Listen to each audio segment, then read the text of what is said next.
Pessoal, ó, 10 minutinhos estão em casa. Função quadrática.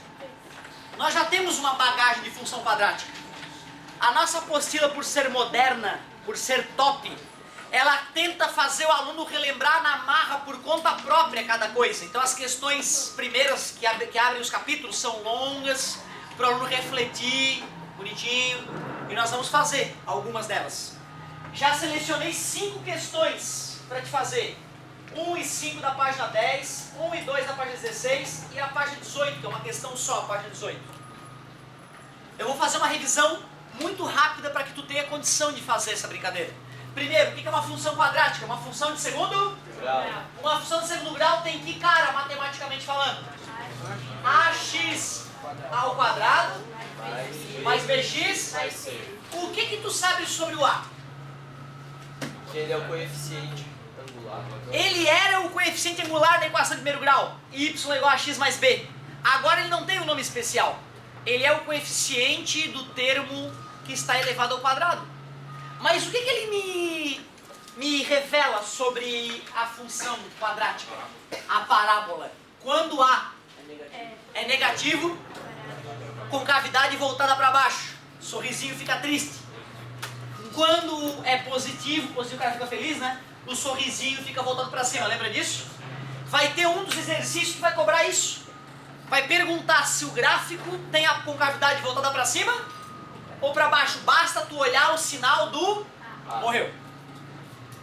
Quando eu esboço um gráfico de uma equação de segundo grau, tu pode me dizer se ela tem uma, duas ou nenhuma raiz, né? Sim. Essa aqui, por exemplo, ó, ela tem uma, duas ou nenhuma raiz? Nenhuma. Por que eu sei que ela não tem nenhuma? Porque não corta o eixo. O gráfico onde corta o eixo x é chamado de raiz ou zero. Esse outro gráfico aqui, ó. Quantas raízes?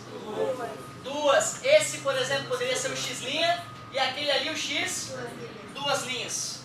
E a última opção seria um gráfico beliscando o eixo x. Nesse caso ela tem uma raiz. Quando a gente faz a fórmula de Bhaskara, lembra, né? Menos b mais ou menos a raiz de b ao quadrado menos 4ac dividido por 2. Esse sujeito que a gente usa a letra grega delta para representar ele é chamado como? Discriminante. O nome técnico daquele delta é discriminante.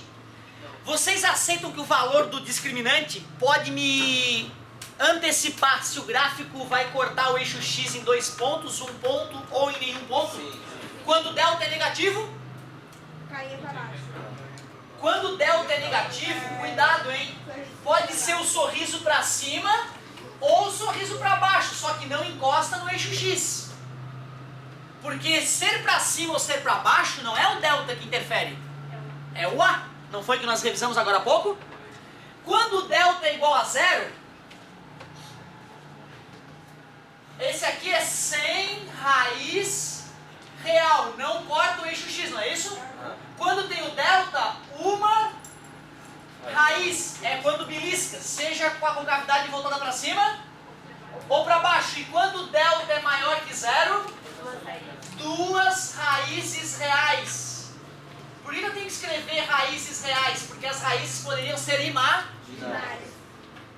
Agora, um cara importante nesse gráfico chamado parábola é aquele cara.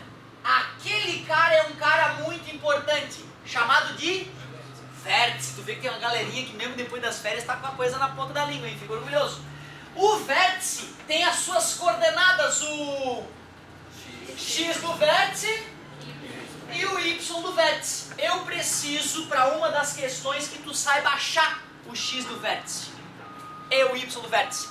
O x do vértice, cara, é fácil se tu tem as raízes, porque a parábola é simétrica, então o x do vértice está bem no meio entre as raízes.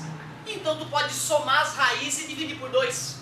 Naquele caso ali, quem é o x do vértice? 3,5. Porra, que rápido, 3,5. 7 dividido para 2, 3,5. Simples assim. Beleza? Deixa eu ver então se tu tá ligado. Ó, um exemplozinho pra gente ir embora.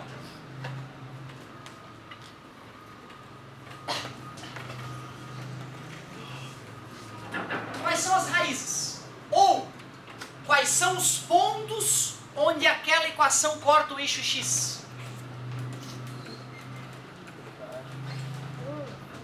Alguém lembra do soma e produto? J. A soma menos B sobre A. E o produto? C sobre A. Quanto é o nosso A? Então a soma é menos B e o produto é C. Dois números que multiplicados dão 6, somados dão 5. 2 e 3. Se nós fôssemos esboçar o gráfico daquela função, tu concorda que tem que cortar o eixo x no 2 e no 3?